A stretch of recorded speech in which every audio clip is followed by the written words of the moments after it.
할렐루야. 주님을 찬양하는 우리 찬양대 찬양 주님 기쁘게 받으신 줄로 믿습니다. 저는 오늘 예수님은 누구신가 13번째 메시지이자 사탄의 시험을 이기신 예수 그리스도를 통하여 우리가 어떻게 사탄의 유혹과 또 시험을 이겨낼 것인가 라는 오늘 전체 핵심 주제를 말씀을 드리도록 하겠습니다. 한국 교회가 140여 년의 이 교회 역사가 생기다 보니 나름 신앙생활하는 스타일도 있고 교회 문화와 이런 것이 자기 신앙의 컬러가 있습니다. 그런데 아무리 교단의 배경이 다르고 신앙의 대수가 초 1대, 2대, 6대 가더라도 신앙의 핵심은 뭐냐면요, 오늘 요절 여기 나와 있죠. 사람이 뭐예요? 떡으로만 살 것이 아니요 하나님의 입으로부터 나오는 모든 말씀으로 살 것이니라. 스타일이 다르고 신앙의 누대가 다 달라도 핵심은 뭐냐면 떡으로만 살 것이 아니라 하나님의 입에 나오는 모든 말씀으로 살 것이니라. 여기에 이 말씀은 좀 독특한 건데요, 여러분 요한복음 1장 1절에 보면 태초에 말씀이 계시니라. 기억납니까? 이 말씀을 소위 우리가 로고스의 말씀이다, 영어로 LOGOS, 로고스의 말, 헬라어인데 로고스의 말씀이다 이렇게 하는데, 오늘 마태복음 4장 4절을 오늘 본문에 이 하나님의 입에서 나오는 말씀으로 살 것이, 이 말씀은 우리 한글 성경 똑같은 말씀이지만 헬라 원어는, 본래 이 원어는 달라요. 이게 뭐냐, 이 말씀은 로고스 정도가 아니라 여기는 레마의 말씀이다. 그래서 RHEMA, 레마의 말씀이다. 그러니 기록된 말씀 정도가 아니라 지금 나를 변화시키고 지금 나를 새롭게 하고 지금 나를 정말 하나님의 사람으로 무장시켜주는 살아있는 말씀이다. 따라서 오늘 이 말씀이 여러분들에게도 다 레마의 말씀이 되게 하여 주셔서 여러분들의 생각과 몸과 마음과 혼과 영과 골수와 관절을 쪼개기까지 하는 하나님의 말씀의 능력을 체험하기를 바랍니다. 오늘 본문은 이렇게 시작이 됩니다. 1절에 그때에 성령에 이끌려 예수님께서 마귀에게 시험을 받으러 광야로 가셨다 이렇게 나와 있습니다. 여러분, 한번 우리 예수님은 신성을 지니시고 주님은 완전한 창조주로서, 그런데 어떻게 완전한 창조주께서 피조물인 마귀에게 시험을 받으실 수가 있는가? 더더구나 지난 주일날 예수님은 세례를 받으시고 이제 공적 사역을 시작하기 전에 두 가지 하셨다고 그래서, 하나는 세례 받으신 것과 오늘 광야에서 마귀에게 시험을 받는 것이, 이 두 겹을 겹치셨는데 이 마귀의 시험이 도대체 무슨 의미인가? 이게 또 어떻게 된 것인가? 자, 예수님이 지난 주일날 세례식을 받으시고 너는 내 사랑하는 아들이요 기뻐하는 자라. 우리는 예수님이 우리의 사역의 롤모델이기 때문에 그 주님 따라가면 우리도 그렇게 될 줄로 믿습니다 이거예요. 그런데 우리가 믿는데 이게 예수님이 세례 받으시고 마치 대관식 한 것처럼, 위임식 한 것처럼 그렇게 하시고 바로 이어서 마귀에게 시험을 받으시는 거예요. 이것이 오늘 우리가 주님을 섬기는 우리들은 어떤 의미가 있겠는가? 첫 번째 시험이 뭡니까? 이 40일 동안 드시지 않으시고 줄이셨다. 특별히 누가복음 4장에 보면 여기에 대해 좀 더 자세히 설명하고 있는데 아무것도 드시지 않아가지고 아주 심하게 줄이셨다 이렇게 나와 있습니다. 그래갖고 마귀가 나타나가지고 뭐라고 그랬죠? 오늘 뭐라고 그러냐면 네가 만일 하나님의 아들이여거든 명하여 이 돌들로 떡덩이가 되게 하라. 자, 여기에 대한 많은 해석들이 있지만 마귀가 지금 예수님이 하나님의 아들인지 알아요, 몰라요? 알아요. 그러니까 예수님은 지금 오늘 이 광야에서 시험 받으실 때 40일을 줄이시고 금식을 하셨는데, 40일 금식하는 건 예수님의 신성을 갖고 하신 거예요? 인성을 갖고 하신 거예요? 완전한 인간의 몸을 입으시고, 물론 죄는 없으신 분이지만 인간의 몸을 입으셔가지고 완전히 인간의 몸을 입으시고 주님이 금식을 하시고 40일 동안 줄이셨는데 하나님의 아들이라면 너 줄인 거 그거 아무것도 아닌 것처럼 해가지고 나중에 주님이 오병이어 역사도 일으키고 하는 거니까 그냥 통과하라 이거예요. 그냥 적당히 넘어가라 이거예요. 그런데 우리 주님은 완벽한 인성을 지니시고 그 다음에 육신의 몸을 입고 오시고 나중에 피를 흘리시고 십자가의 구원의 역사에 완벽한 이 모든 것들이 이루셔야 되는데 마귀는 지금 그 인성을 가지신 그걸 하지 못하게, 그래서 예수님의 구원 사역을 완벽하게 하지 못하게 그렇게 유혹을 하면서 하나님의 아들이거든 그냥 적당히 해보라 이거예요. 주님은 인성을 가지시고 굶주리시고 그렇게 하셨는데 이 모든 시험을 주님 뭐라고 말씀하시니까 오늘 다시 4절에 뭐라고 되어 있습니까? 기록되었으되 사람이 뭐예요? 떡으로만 살 거야. 떡만이 아니다. 하나님의 백성들은 하나님의 입으로 나오는 모든 말씀으로 살 것이니라. 지금 우리를 변화시키고 지금 우리를 새롭게 하는 소위 RHM의 레마의 말씀으로 살 것이니라.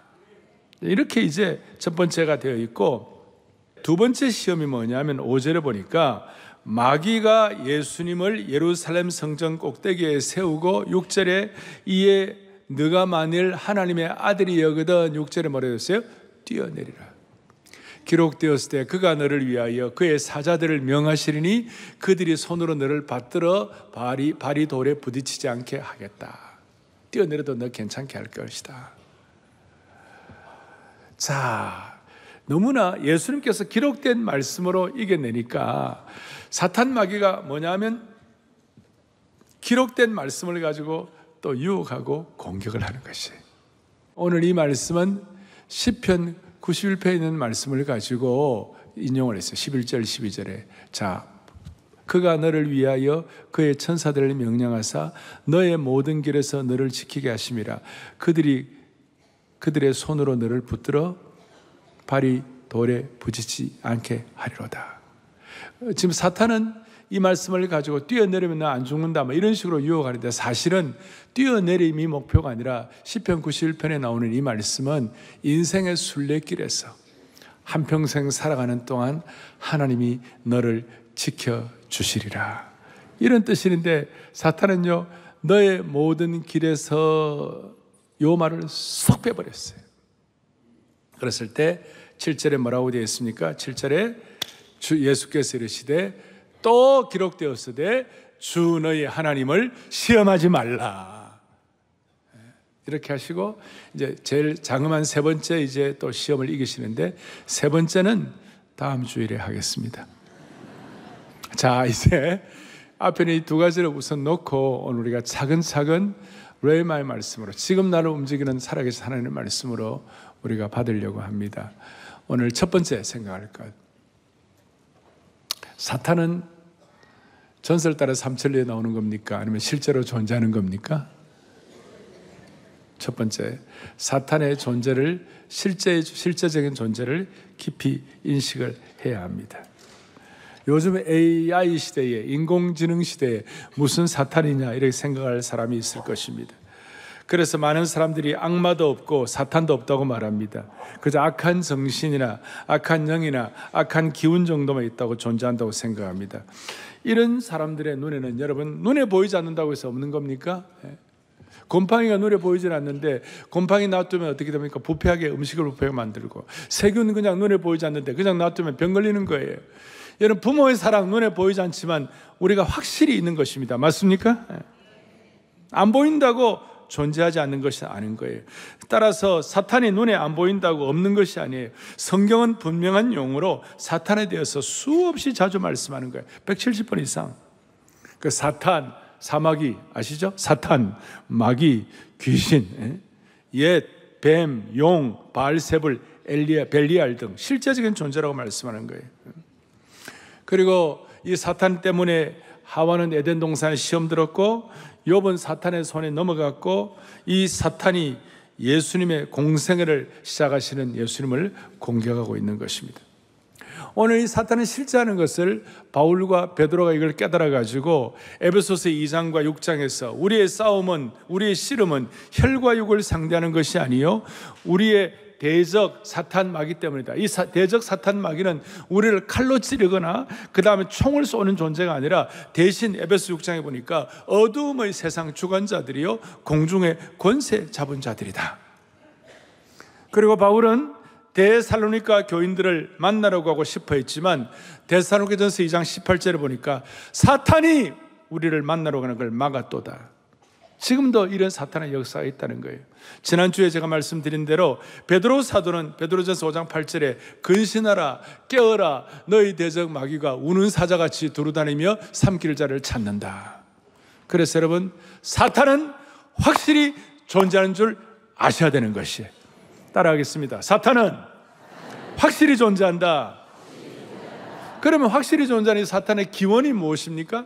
사탄의 기원은 사탄이 어디서 왔습니까? 많은 분들이 잘 모릅니다. 사탄의 기원에 대해서 정통신학자들, 정통복음주의 신학자들, 성경학자들이 에스겔 28장과 이사야 14장을 가지고 설명을 많이 합니다. 저는 거기에 동의를 하고 사탄의 기원에 관해서 에스겔 28장 13절을 보니까 너가 옛적에 하나님의 동산 에덴에 있어가지고 각종 보석 곧 홍보석과 황보석과 금강석과, 금강석은 다이아몬드입니다. 황옥과 홍만호와 상옥과 청보석과 남보석과 그 다음에 홍옥과 황금으로 단장하였습니다. 뭐 별로 실감이 안 가죠. 그냥 다이아몬드, 루비, 에메랄드로 그냥 완전히 온몸을 감쌌다. 너가 지음을 받던 날에 너를 위하여 소고와 비파가 준비되었다. 그리고 그 음악 기계를 해가지고요 소리가 얼마나 선율이 부드럽고 아름답고 목소리가 좋은지 그 좋은 목소리에 하와가 홀딱 넘어가 버렸어요. 그 정도예요, 그 정도.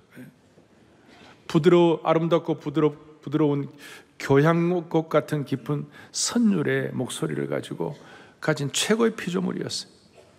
오늘 또 14절에 보니까 에스겔 28장 14절에 보니까 너는 기름 부음을 받고 지키는 그룹임이여 내가 너를 세우매 그 다음에 너가 하나님의 성산에 있어서 불타는 돌들 사이에 왕래하였도다.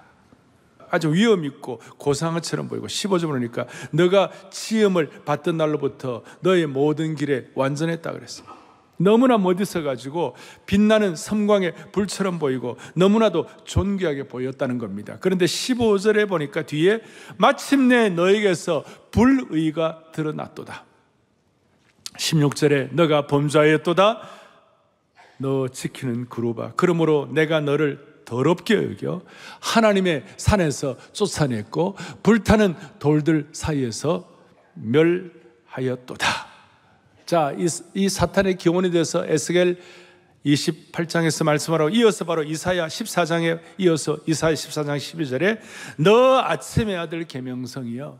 원래 계명성은 좋은 건데 이때 사탄의 역할이 잘못되었어요. 너 아침의 아들 계명성이여 어찌 그리 하늘에서 떨어졌으며 너 열국을 얻은 자여 어찌 그리 땅에 찍혔는고 어찌하여 타락하였느냐 이런 뜻이에요. 하나님처럼 높아지려고 하다가 미끄러진 천사가 바로 사탄이라는 것입니다. 포인트가 뭐냐면 하나님의 보좌를 지키기 위하여 가장 아름다운 것으로 루비와 다이아몬드와 에메랄드로 온 머리를 밝게 치장을 하고 천사 중에 천사장으로 아주 이 너무나 찬란한 이 영광스러운 피조물인 이 천사가 교만하고 높아져 가지고 나는 왜 하나님처럼 될 수 없냐? 나도 하나님처럼 될 수 있지. 하나님처럼 될 수 없겠는가 하다가 나락으로 떨어진 것이 바로 사탄의 기원이고 죄악의 탄생이라는 것입니다. 하나님 앞에서 교만해지고 높아진 마음에서 나온 것입니다. 그래서 결국 나와가지고 사탄의 왕국을 만들었습니다. 다시요, 사마귀, 사탄, 마귀, 귀신, 소위 어두움의 왕국의 지배자가 되었습니다. 하나님의 빛의 왕국에서 사탄의 어둠의 왕국의 지배자가 된 것입니다. 이걸 지금 우리식으로 표현하면 하나님 없이도 내 마음대로 내가 모든 것을 할 수 있어. 하나님 없이도 내가 독자 생존이 가능해. 그리고 좀 더 깊이 들어가면 내 자존심과 프라이드를 내가 끝까지 지켜야지. 내 자존심과 프라이드가 제일 중요한 거예요. 이런 식으로 하는 것 자체가 사탄의 유혹에 시험을 받은 것이. 그래서 사탄의 가장 큰 무기는 참소와 속임수가 되는 것입니다. 마태복음 24장 24절에 보니까 뭐라고 나오느냐? 할 수만 있으면 택하신 자들도 미혹하리라. 사탄은 할 수만 있으면 우리를 속일 것이고 우리의 마음을 어둡게 할 것입니다. 예를 들어 정상적인 사람이 나 지옥 가고 싶어요. 나 불에 타서 죽고 싶어요. 나 영원히 심판받고 싶어요. 나 바닥 없는 구덩이에서 마귀와 함께 살고 싶어요. 이렇게 말할 사람이 정상적인 사람들 가운데 있다 없다? 없는 거예요. 사탄의 속임수에 넘어가서 그딴 소리 하는 것이. 여러분 제일 교만한 말이 뭔지 압니까? 나는 저 사람들이 가는 천국을 하면 나는 안 가고 저 사람들이 없는 내 마음에 드는 사람들과 지옥에 가겠다. 세상에 정신 나간 사람들이에요. 여러분 지옥은 그렇게 옹기종기 함께 사는 곳이 아니에요. 지옥은요 처절한 곳이고 치가 떨리는 곳이고 그 고통의 깊이는 말로도 알 수 없는 것이고 혼자서 당하는, 혼자서 옹기종기 있는 곳이 아니라니까요. 그래서 이 사탄은 똑똑해가지고 인간을 속입니다. 하와를 속여서 승리를 했습니다. 가인을 속여서 승리를 했습니다. 바벨탑을 만들게 하고 에서를 속이고 베드로를 속이고 모세가 태어났을 때 모세를 죽이려고 그 배후에는 애굽의 바로를 사용했습니다. 이렇게 속이고 참소하고 속임수 전공입니다. 살다 보면 금슬 좋은 부부가 싸울 때가 있다 없다? 살다 보면 부부 사이 좋은 부부라도 싸울 때가 있다. 그래서 계속 싸우고 이래가지고 전우회로 살고 있는 부부도 있어요. 그런데 왜 싸워요? 금슬 좋은 부부가? 거의 대부분은 자존심 갖고 싸워요. 대부분 자존심 갖고. 남편이 나를 우습게 알고 아내가 나를 우습게 알고. 근데 그 자존심 갖고 싸우는데 그 자존심 갖고 싸우는 배후에는 사탄의 전략이 있다 없다? 그 대답이 이렇게 희미해요. 그 배후에는 사탄의 전략이 숨겨져 있다는 것을 인지하는 부분은 그렇게 많지가 않다. 더구나 감정이 격해져 있을 때는 아예 생각도 안 난다. 그래서 신앙 안에서 성숙한 부부는 싸우더라도 파국까지는 치닫지 않는 것입니다. 좀 괜찮다고 하는 분들 가운데서도 사탄의 속임수와 전략이 있다는 것을 몰라서 계속 싸우는 분들도, 난리나는 분도 있는 것입니다. 심지어 어떤 부부들은 폭력을 사용하기도 하고 그 다음에 가슴앓이를 하고 난리가 나고, 그런데 그 뒷배경에는 사탄의 속임수가 있다는 것을 알지 못하는 부부들이 많이 있다는 것입니다. 심지어 그리스도인들 가운데 그런 사람도 많아요. 그러니까 둘 중에 한 명이 자기 부인이 아니라 자아, 프라이드, 자존심, 자아 실현하는 사람들, 이것 때문에 서로 싸우는 것이. 원인은 밖에서 주어지는 것 같지만 사실 원인은 내면의 문제입니다. 그래서 조금이라도 성숙한 사람은 오늘부터 이 설교를 듣고 난 다음부터는 부부 싸움할 때 아이고야 이거 사탄의 미혹이 있구나, 사탄의 작전이 있구나, 이렇게 생각하고 양보를 하든지 아니면 서로 숙이고 들어가든지 해야 할 줄로 믿습니다. 이것도 대답을 좀 적게 하시죠. 자, 대부분의 우리 자매 아내들이 한마디를 꼭 더 붙인다고요. 보태게 미안합니다 그렇게 하잖아요. 미안하고 미안하다 그러면요 꼭 끝에 뭐가 미안한데, 뭐가 미안한데, 그래가지고 싸움이 연장이 되는 겁니다. 생각해 보십시오. 뭐 당신이 없으면 나는 못 산다 그러고 죽느니 사느니 그러고 너무 좋아가지고 그렇게 빵긋빵긋 웃으면서 정말 without 우리 아내가 없으면 나는 어떻게 하루라도 살아갈 수 있을 것인가 뭐 이렇게 생각하면서 그렇게 했는데 정말 가까운 사람들끼리 정말 어려워지는 거예요. 원수도 그런 원수가 없어. 그럴 때마다 마귀가 뒤에서 팔짱을 끼고 회심의 미소를 날리고 있는 것이, 마귀의 참소는 참남한 미소를 띠고 있는 것이, 그래서 어려울 때마다 마귀의 참소를 생각하고, 여러분 절대로 상대방 남편이나 아내가 화가 난 채로 잠자리에 들지 않도록, 해가 지도록 분을 품지 않도록, 이건 하나님 말씀이니까 여러분 그렇게 하셔야 되는 거예요. 부부싸움에 딱 한계가 딱 있는 거예요. 절대로 그날 밤을 넘기면 안 돼. 또 대답 아무도 안 하는 거 봐요. 절대로. 여러분 넘기면 간이 상하고 뇌가 상하고 장이 썩습니다. 사탄의 미혹에 넘어가지 아니하고 하나님의 영광을 위하여 성숙한 사람이 먼저 사과를 해야 하는 것이에요. 미안하다고 해야 되는 거예요. 절대로 그럼 뭐가 미안한데 그딴 소리 하면 안 되는 거예요. 나 오늘 암예배 마치고 나오니까 어떤 사람들이 이것만 머리에 남는데, 지금 이것만 머리에 남더라도 여러분 너무 중요한 것이에요. 나는 사랑의 교회에 속한 모든 영가족 부부들이 정말 주님 안에서 성숙하고 하나님의 영광을 위하여 쓰임받는, 그리고 아름다운 그런 부부의 삶이 이어지기를 바라는 것이라는.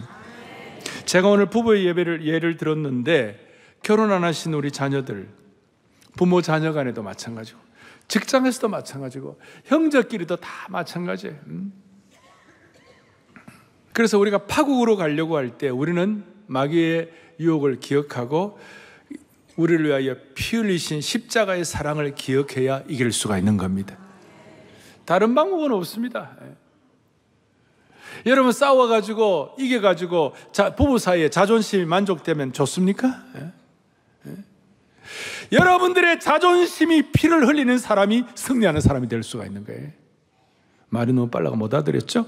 그리스도의 십자가를 생각하고 내 자존심에 피를 흘리는 사람이 승리하는 사람이 되는 거예요. 그래서 그리스도 예수의 사람은 그 정과 욕심을 십자가에 못 박는 것이에요. 못 박힌 것이 아니라 내가 스스로 못 박는 것이에요. 자, 정리를 하겠습니다. 사탄에 대해서는 늘 두 가지 오류가 있습니다. 첫 번째는 사탄의 존재를 믿지 않는 오류가 있습니다. 그거 잘못이고, 또 하나는 사탄의 존재를 믿되 또 여기에 지나치게 몰두하는 것도 그건 조심해야 하는 것입니다. 그래서 여러분 뭐 감기 들어도 감기 귀신 나가라 그러고 있잖아요. 그거는 우리 조심 안 하고 그래가 병든 건데, 그러니까 모든 걸 갖다 귀신 갖다 붙이는 그것도 잘못된 것이에요. 그것은 지나치게 사탄의 그 권세와 사탄의 내용에 대해서 지나치게 집착하면 예수 그리스도의 피의 능력을 무시하게 되는 것입니다. 우리는 그리스도의 피의 능력을 통하여 이기는 사람들입니다. 사탄의 왕국이 있지만 결국은 하늘에서 쫓겨날 것입니다. 요한계시록 12장 9절에 뭐라고 나와 있는가? 큰 용이 내쫓기니 옛뱀 곧 마귀라고 하고 사탄이라고도 하는 것이 온 천하를 꿰는 자고, 이렇지만 그가 땅으로 내쫓기니 그의 사자들도 그와 함께 내쫓기니라. 다 쫓기게 될 거예요. 사탄의 일파와 무리들이 다 내쫓기게 될 것이에요. 더 이상 천국에는 사탄의 자리가 없는 것입니다. 하늘에 전쟁이 일어나는데 미가엘과 그의 천사들이 용과 싸우면서 쫓아낼 것입니다. 그래서 결국은 요한계시록 12장 11절에 다 같이 또박또박 같이 보겠습니다. 어린 양의 피와 자기들이 증언하는 말씀으로 그를 이기었다. 아멘. 딱 두 가지입니다. 보혈의 능력과 말씀의 능력으로 이겨내는 것입니다. 구체적으로 말씀은 복음에서 증언하는 것이 있긴 하지만, 그러나 결국은 어린 양의 피와 말씀의 능력으로 사탄의 권세를 물리치게 되는 것이에요. 물리치게 되는 것이에요. 자, 오늘 이걸 여러분들이 잘 정리를 하시고, 또 하나는 복음의 역사가 강할수록, 생명의 역사가 있을수록 사탄의 시험도 늘 있다는 것을 기억해야 하는 것이에요. 우리가 사탄의 권세에 너무 집착할 필요는 없지만 우리가 인지해야 할 것은 뭐냐면, 죽은 자, 아무것도 안 하는 자, 그냥 헤매는 자 사탄 안 건드립니다. 자기 왕국에 있는데 왜 건드립니까?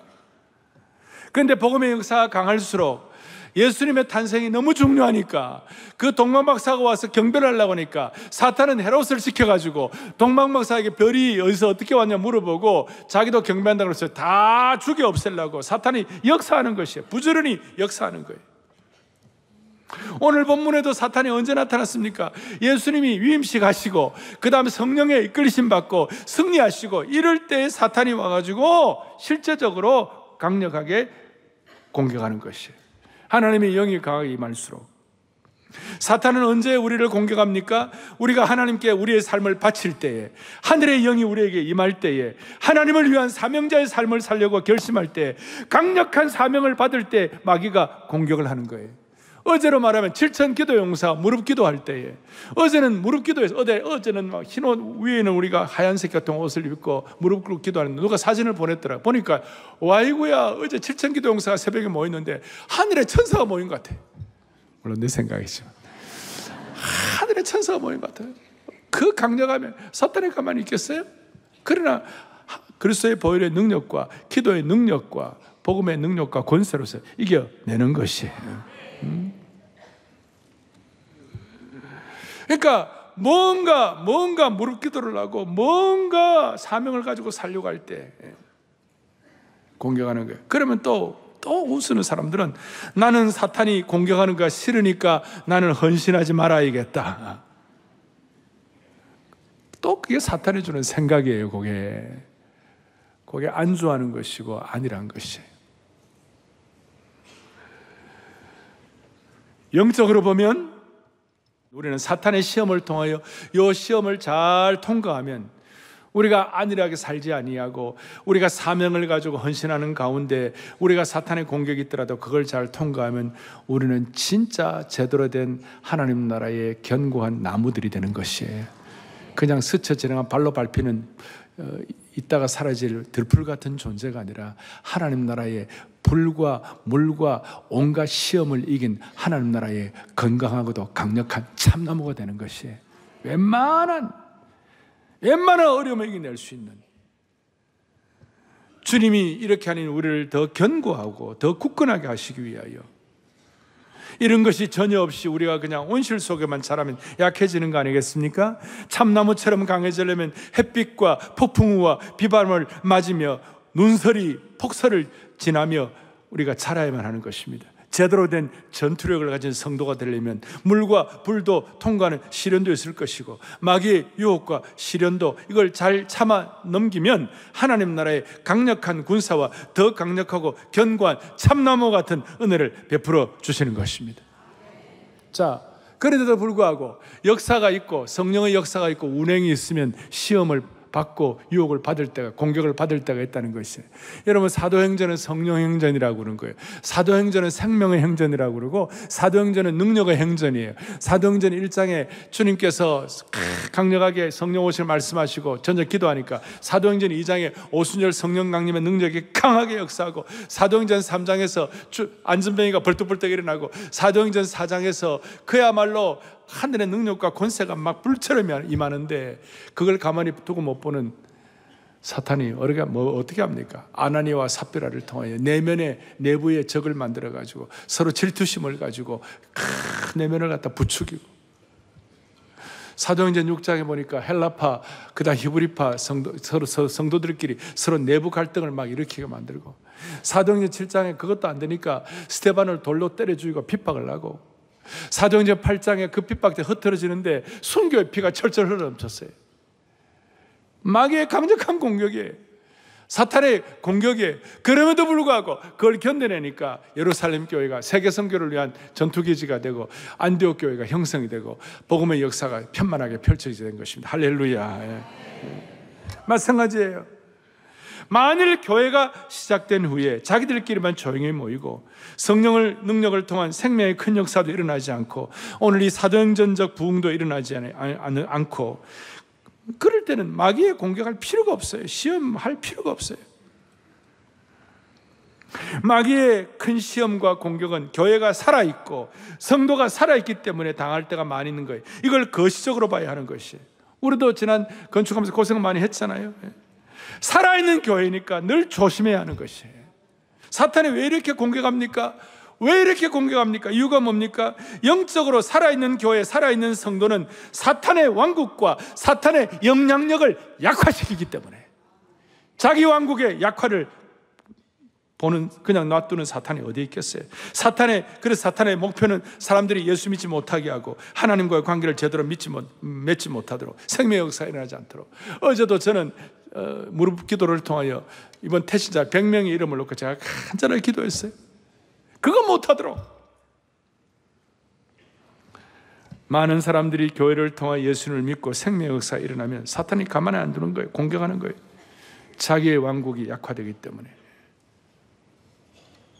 그리고 사탄이 구체적으로 자기의 왕국이 약화되지 않기 위하여 구체적으로 사탄이 공격하는 것은 세 가지를 가지고 공격하는 거예요. 뭘 공격하느냐? 마음을 공격하는 것이. 두 번째로는 몸을 공격하는 것이. 세 번째는 의지를 공격하는 것이. 마음을 어떻게 공격합니까? 고구 11장 3절에 뭐라고 나와 있냐? 같이 읽겠습니다. 뱀이 그 관계로 하와를 미혹한 것 같이 너희 마음이 그리스도를 향하는 진실함과 깨끗함에서 떠나 부패할까 두려워하노라. 놀라운 말씀이에요. 사탄은 우리의 마음을 공격하는 거예요. 우리의 마음을 오염시키는 것이에요. 저는 주님 앞에 서는 그날까지 사랑의 교회 모든 성도들과 부족한 종인 목회자인 제가 끝까지 마음을 순전하게 고수할 수 있는 능력을 주시기를 바라는 것이에요. 마음이 공격받으면 안 되는 거예요. 그럴 때 지켜야 되는, 마음을 지켜야 돼요. 두 번째는 몸을 공격합니다. 대표적으로 욥의 몸을 공격했습니다. 마귀가 몸을 고통으로 공격해가지고 우리의 몸이 성전 역할을 못하도록 계속 공격. 그래서 사탄이 욥의 몸과 살과 뼈를 척 친 거예요. 욥의 공격을 통해서 우리는 몸을 공격. 특별히 젊은이들은 육신의 정욕을 통해서 몸을 공격하는 거예요. 조심해야 하는 것이.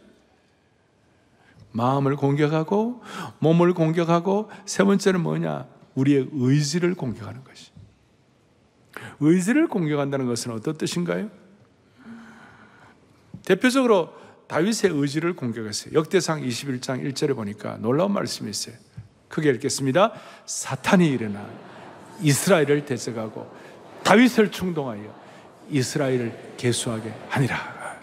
다윗 같은 성군이 조심하지 않으니까 사탄의 공격을 받아가지고 이스라엘 백성들을 자기 프라이드, 이거 우리나라 대단한 나라라고 하나님 의지하지 않고 자기 한번 이렇게 한번 빛나보려고 이스라엘 백성들을 계수하는데 9개월 20일 동안 걸렸어요. 인구조사를 하는데 9개월 20일 동안. 그 9개월 20일 동안의 그 기간은 다윗의 의지가 사탄으로부터 공격당한 기간이었어요. 마음과 몸과 의지를 공격할 때 조심해야 되는 거예요. 다시요. 우리는 하나님의 뜻을 행할 기백도 없고 그 다음에 부패 속에 썩어가고 우리가 오물과 더러움과 죄의 부패 속에 있을 때는 사탄이 우리를 괴롭힐 이유가 없죠. 자기 왕국에 이미 들어와 있는데 자기 종로로 다니는데 그냥 놔두는 거예요. 그런데 우리가 눈을 들어서 주님을 바라보고 순례자의 삶을 살고 예수님의 온전한 제자가 되기를 소원하고 주님의 이름을 강력하게 선포하고 소위 사랑의 교회 같은 경우는 2033, 50 비전을 가지고 하나님 앞에 우리가 부르짖고 7,000기도 용사가 되고 그럴 때 사탄이 우리를 공격할 수가 있다는 것이 우리의 마음과 몸과 의지를 공격할 때마다 우리는 그리스도의 보혈의 능력과 말씀의 능력으로 레마의 말씀으로 승리하는 저와 여러분이 되기를 간절히 바랍니다. 참으로 소중한 것이. 어떻게 우리가 이 공격을 구체적으로 더 이겨낼 것인가? 떡보다는 하나님의 말씀에다가 집중을 해야 하는 것이. 떡보다는 하나님의 말씀으로 이겨내야만 하는 것이. 오늘 주님이 사탄에게 시험받을 때 떡을 만들려고, 이것은 영혼보다 떡이 더 중요하다고 그러고 영혼보다 빵이 더 중요하다고 그런 식으로 꿰이는 거예요. 오늘 21세기의 무서운 사상들이죠. 공산주의 유물론자들의 사상이에요. 여러분, 유물론의 핵심이 뭡니까? 유물론의 핵심이 뭡니까? 물질을 근본으로 생각하고 마음이나 정신이나 영적인 것을 부차적인 산물로, 아예 영적인 것은 없다고 하는 것이, 신은 없다고 그따위 소리 나고, 신은 없다고, 공산주의 신은 아편이라고 그러고 하나님 없다고 그러고, 물질을 근간으로 유물주의 사상. 우리가 이 땅에 살아가는 동안 물질이 필요하고 떡이 필요합니다. 예수님도 열심히 일하고 게으른 자의 삶을 조심시켰어요. 우리도 육체를 가진 피조물이기 때문에 떡이 필요합니다. 그러나 떡만 있으면 된다는 게 바로 마귀의 속임수라는 것을 기억하셔야 되는 것이에요. 떡만 있으면. 오늘로 말하면 인공지능 시대 때는 인공지능이 최고다. 테크놀로지. 어떤 사람들은 성적인 만족이 최고다. 어떤 사람들은 물질주의로 쇼핑으로 나는 잘 살 수 있다. 과거에는 철학적 무신론자들이 하나님이 없다고 외쳤는데 지금은 실용적 무신론자들이 하나님을 없다고 외치는 거예요. 실용적 무신론자가 무슨 뜻인가? 실용적 무신론자들은 현대의 기업가, 판매업자, 기술가, 소위 프로페셔널 이런 얼굴들을 하고 하나님은 실제로는 없는 거야. 그리고 지금은 하나님이 있다 없다 사탄 그런 얘기 할 때도 아니고 그럴 걸 다룰 상황도 아니라고 그러면서 소비주의, 세속주의에 물든 세상을 향하여 사람은 떡만 있으면 된다고.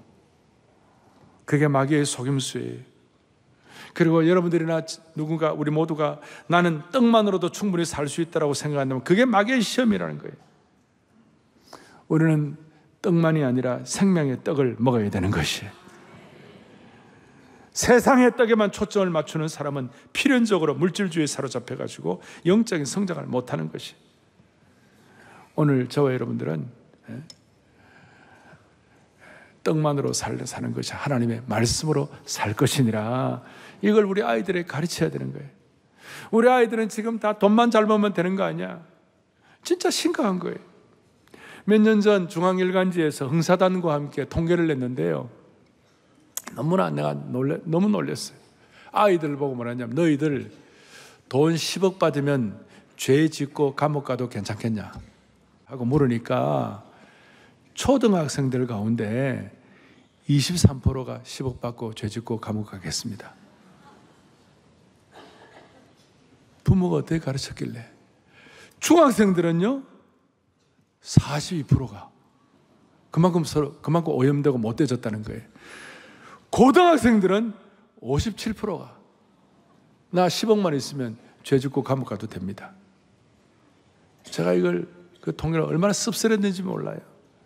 우리 아이들, 돈만 하는 아이들, 돈만 하는 젊은이들 이렇게만 하면요 큰일 나는 거예요. 여러분, 돈이 없어서 망하는 게 아니고 하나님의 말씀에 능력이 없어서 망하는 것이에요. 여러분, 집집마다 돈 많은 집안들 한번 보세요. 예수님 없이, 영적인 능력이 없이, 그리스도의 보혈의 능력이 임하지 않고 인간의 힘으로 돈 많고 건강하고 잘 나가면요 행복이 으악 하고 소리 지르고 나가요. 제가 표현을 좀 잘 못했습니까? 정말 사탄은 우리와 타협할 대상이 아니라 떡으로 타협할 대상이 아니라 우리가 영적 전투를 통하여 승리해야 할 대상이 되어야만 하는 것입니다. 제가 이렇게까지 말씀드린 이유는 우리의 생에 꼭 떡으로만 살 것인가 아니면 하나님의 말씀으로 결정할 것인가 그걸 결정해야 할 시간들이 늘 온다는 것이에요. 그래서 오늘 이 말씀이 여러분들에게 지금 기록된 말씀이 아니라 지금 나에게 하시는 말씀으로 레마의 말씀으로 여러분들에게 모든 하나님의 말씀의 능력이 체험되기를 간절히 바라는 것입니다. 예레미야 15장 16절의 말씀을 하고 말씀을 마무리하겠습니다. 다 같이 예레미야 15장 시작. 내가 주의 말씀을 얻어먹었으나 내게 기쁨과 할렐루야. 이 말씀이 여러분들의 기쁨과 능력과 진짜 최고의 여러분들의 생의 핵심이 되는 신앙세계의 핵심이 되는 은혜 위에 은혜를 은상 가운의 은혜를 grace upon grace가 될 수 있도록 축복해 주시기를 바랍니다. 성령이 스승되셔서 진리를 가르치시고 그 말씀 한 절 한 절이 내 마음에 겨운대도다. 오늘 이 말씀이 그대로 말씀의 능력이 여러분들을 먹여주시길 바랍니다. 마귀의 실제가 있고 우리를 공격한다 할지라도 이 피해 보혈의 능력과 이 말씀의 능력이 있을 때 우리는 승리할 수가 있을 것입니다. 가슴에 손을 얹고 오늘 여러분들 가정, 부부, 모든 자녀, 형제, 여러분 관계에 있어서 우리 프라이드를 계속해서 뒤에서 조절하는 마귀의 세력을 이기고 가정마다 성령이 주시는 평온함과 능력을 체험하기를 간절히 바랍니다. 자비로우신 하나님 아버지 감사합니다. 좌절하고 실패하던 인생이 광야의 시험에 승리하신 예수님을 통하여 희망의 인생으로 오늘 이 주일이 터닝포인트가 되게 해 주실 줄로 믿습니다. 주여, 나도 자존심이 있으라고 자존심과 프라이드를 부추기는 사탄의 거짓말과 참소, 그 뒤에서 팔짱 끼고 비웃는 사탄의 전략을 미리미리 잘 간파하게 하여 주시옵소서. 참되는 헌신과 사명으로 사탄을 물리치게 하여 주시옵시고 마음과 몸과 의지가 참나무처럼 단단한 믿음의 용사로 굳게 일어서게 하여 주시옵소서. 우리 주 예수 그리스도를 받들어 간절히 기도 올리옵나이다. 아멘.